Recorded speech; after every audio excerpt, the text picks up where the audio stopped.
Welcome to revAMPd, the #1 amputee podcast hosted by an amputee and brought to you by Dilatory Orthotics and Prosthetics in Pittsburgh, Pennsylvania. I'm Brian Mosier, the social media advisor for Dilatory, and I also happen to be a left below knee amputee. Let's get into today's episode.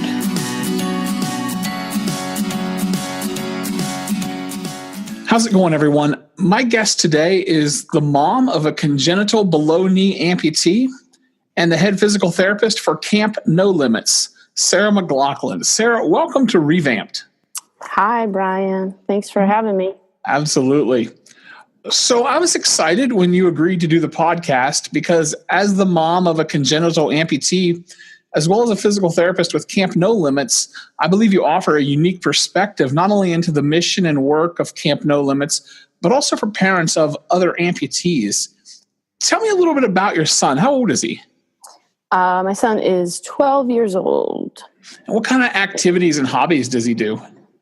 Like most 12-year-olds, he does enjoy video games, but he also is a wrestler.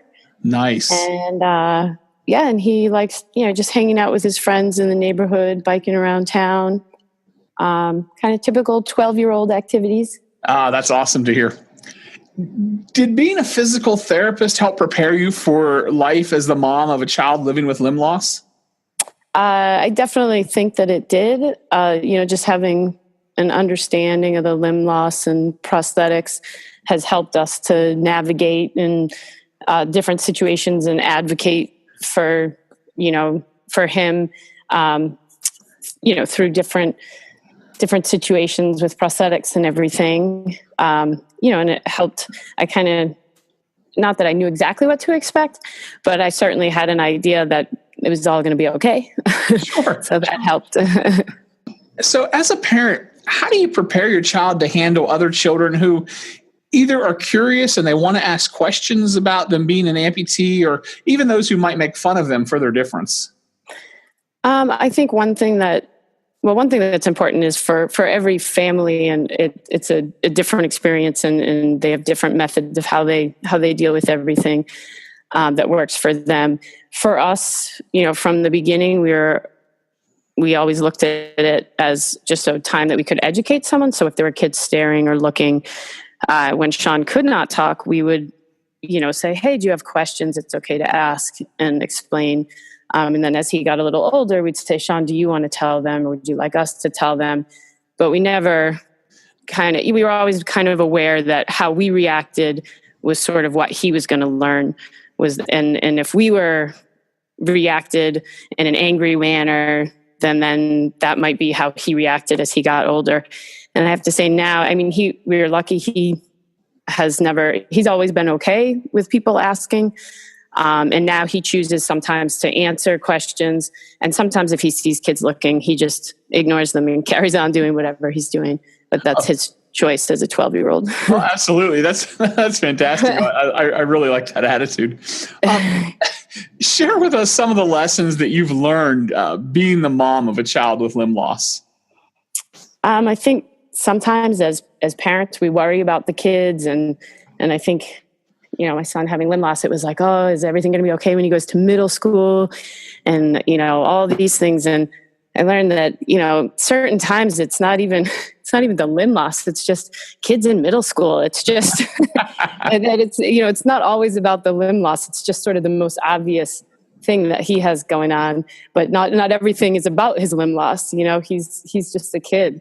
Sure. I think that's one thing that I would try to remember as we were going into new situations and different situations, because there were times, I think kids, people say kids are resilient, and they really are. There were times where I'd be like, oh, I wonder if he's nervous because, he's different, and he's not even thinking about it, and if I bring it up, then now he's thinking about it, Right. But, yeah. For anyone listening who isn't familiar or may not know, please give us a little bit of an overview of the mission and work of Camp No Limits. So Camp No Limits is part of the No Limits Foundation, and it's our goal is to educate, empower, and support children with limb loss or limb difference and their families. We want to help them, lead an independent, healthy lifestyle. So at camp, it's the whole family is welcome to come. It has to be at least a camper and a parent or caregiver. And then siblings are also encouraged to come.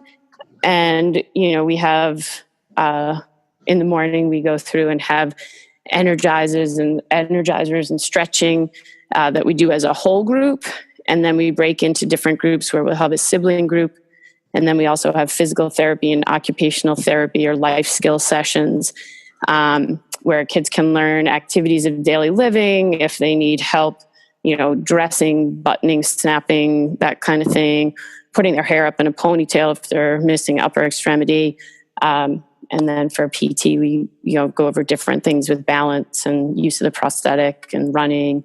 And then in the afternoon, it's just sort of a typical camp depends on which location you're at. There are, different things to do in the afternoons, but it's just kids having fun in the afternoon.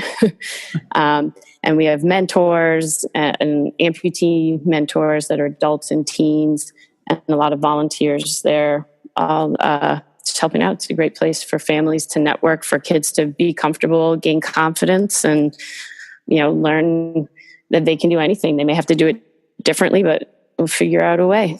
Absolutely. So tell me about your first experience with Camp No Limits. So we first went when my son was 6. It was the summer after he had been in kindergarten. And I also have a daughter. She was 9 years old at the time, and she was very, very shy. So I went, and my husband also came, and we weren't sure if we were going to go or not. My son socially was doing fine. He was, doing all the things he should be doing as a 6-year-old boy. But his prosthetist was going and was volunteering for the camp in Maine that summer. So we decided it would be a good opportunity, and who knows what you're going to, you never know if you don't try something new. So, we went up there, and, it was funny. As a PT, I was so curious about what they were doing in the PT sessions. But of course, at the age of 6, anytime I was around there, Sean was not participating. It would come over to me. So I couldn't even watch the PT session that first time I went.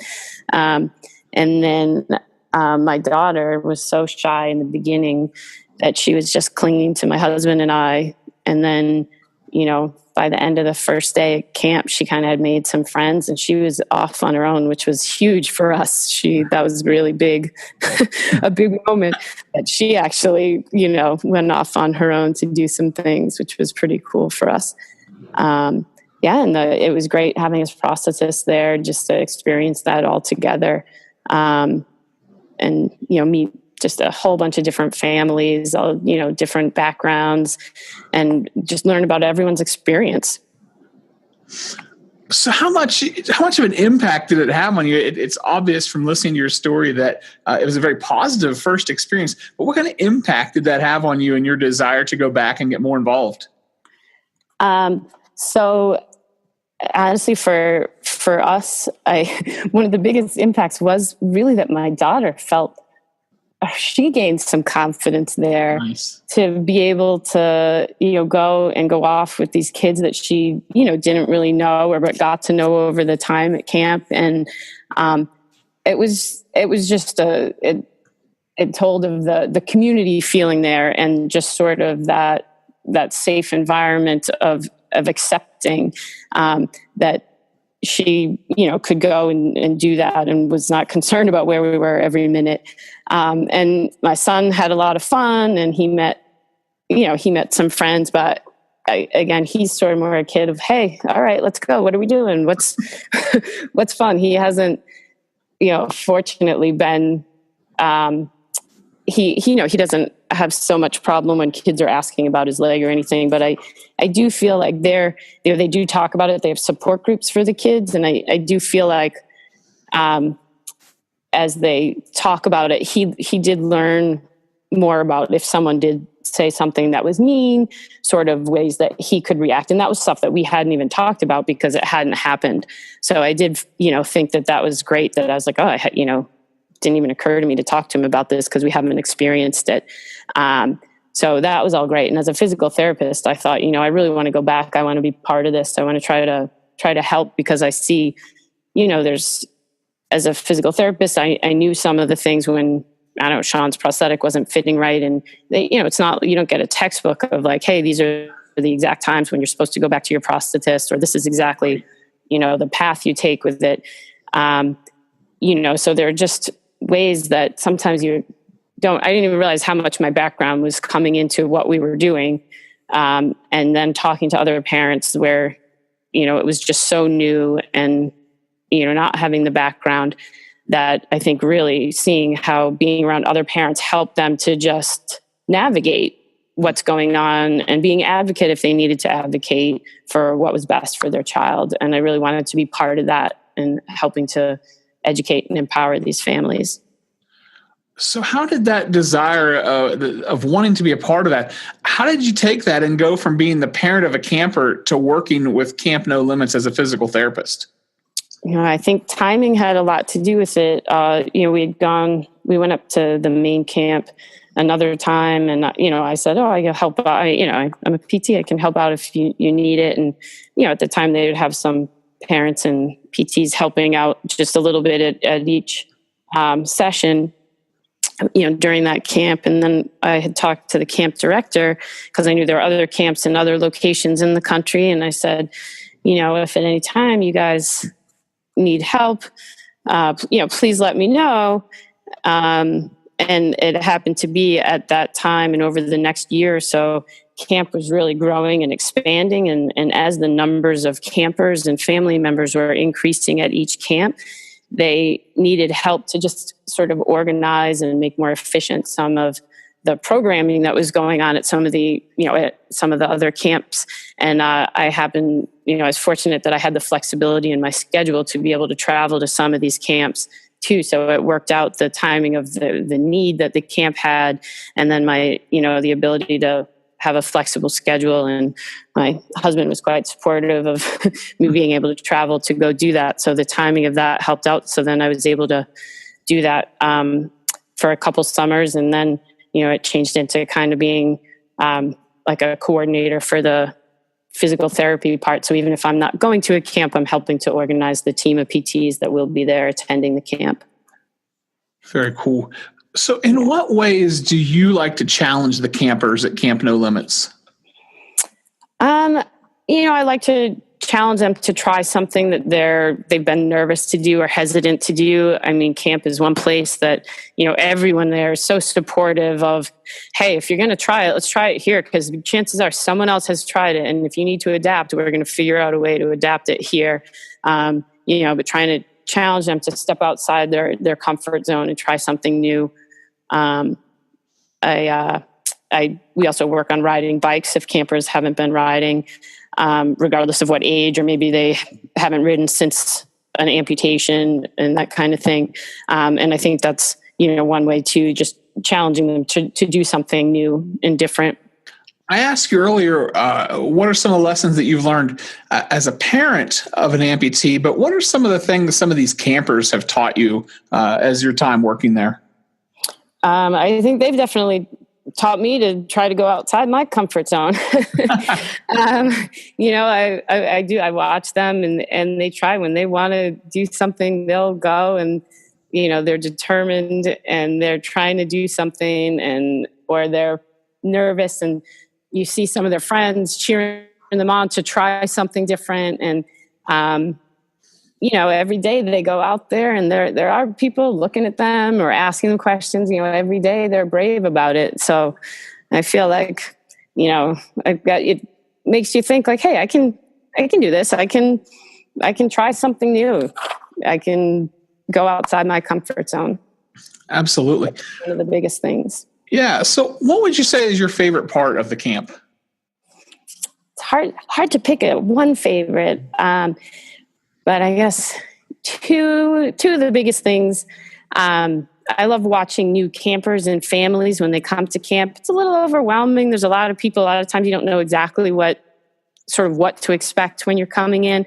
And this is people with either kids of all ages, whether they're congenital amputees or a new amputee due to trauma. You're watching these families come in a little bit wide-eyed and kind of like, okay, what are we doing here? And then honestly, a day in, and you can't tell who is new camper, veteran camper, new family. Sometimes you're not even sure which family the kids go with because they're always out and around with all these other kids. Just really how quickly the groups come together, just with support. There's always they just blend right in and jump right in. And it's pretty cool to see that. And then my other favorite is when a camper learns to ride their bike for the first time. Okay. It's one of my favorite things. Nice. That's really awesome. So those are your favorite things. What do you find to be some of the most challenging aspects of the camp for you? I think as a physical therapist, it is kind of determining what will be most beneficial for each group that's coming. We have a wide array of ages that are there, the campers, and also a wide array of limb loss. And we know that, we may have 2 or 3 days that we're doing these physical therapy sessions. No one's going to actually get stronger in 3 days, but it's how can we have the biggest impact on these campers and the families, so that they can take away with them for the rest of the year until they come back, or how can we educate them and have them have fun? Because it's even adults sometimes don't love coming to physical therapy. So it's that balance, trying to have fun, but really trying to give them something that they can take away, some knowledge, some confidence in their physical activity and how they move. That's sort of a challenge for me as a therapist there. Okay. So what do you hope that these campers will take away whenever they leave Camp No Limits? I think the biggest thing I hope they take away is confidence. It's confidence in who they are and what they can do. What would you say to the parent of a child who's living with limb loss, wondering if Camp No Limits might be right for their child? I think that, regardless of a child's age or level of limb loss, that, camp it's a great way to help them increase their confidence. They meet other kids. There's adult and teen mentors that are there that they can keep in contact with through the rest of the year to kind of help them get through a tough time if they're having it, or even just as a resource to say, hey, we're having trouble doing this. How do you adapt that? It's really great for the whole family, just getting the support network. I think, check out the website, see their email if you have any questions, but it's really just a fantastic experience of growth for the whole family. As a parent, what advice do you have for other parents who are raising a child living with limb loss? That is a tough one. I think everyone has their own journey with this. But I think it's, if you can instill confidence in your child, whether it's just through support and helping them find something that they feel good about doing, an activity, a hobby, whatever it is, if you can instill that confidence so that they're confident in who they are, which goes for any child, I think, whether they have limb loss or not, but especially where if they have, this noticeable difference, I think that is a huge benefit, because then as they are, having kids ask them what happened or, asking about it, they just have this confidence that helps them not be bothered by it and not take it away with them and bring them down, but they just answer it and say, all right, moving on, let's go. I really think the confidence is a huge, huge factor. Absolutely. So today I've been talking with Sara McLaughlin, the mom of a congenital below-knee amputee and the head physical therapist with Camp No Limits. For more information about Camp No Limits, please visit their website, www.nolimitsfoundation.org, and connect with them on Facebook, Twitter, and Instagram at Camp No Limits. Sara, thanks for joining me on revAMPd. It's been a pleasure. Thank you very much, Brian, for having me. You've been listening to revAMPd, the #1 amputee podcast hosted by an amputee and brought to you by Dilatory Orthotics and Prosthetics in Pittsburgh, Pennsylvania. If you've enjoyed today's episode, leave us a review on iTunes or give us a like on Facebook. I'm Brian Mosier. I invite you to visit our website, www.revampedpodcast.com and connect with us on Facebook at Revamped Podcast.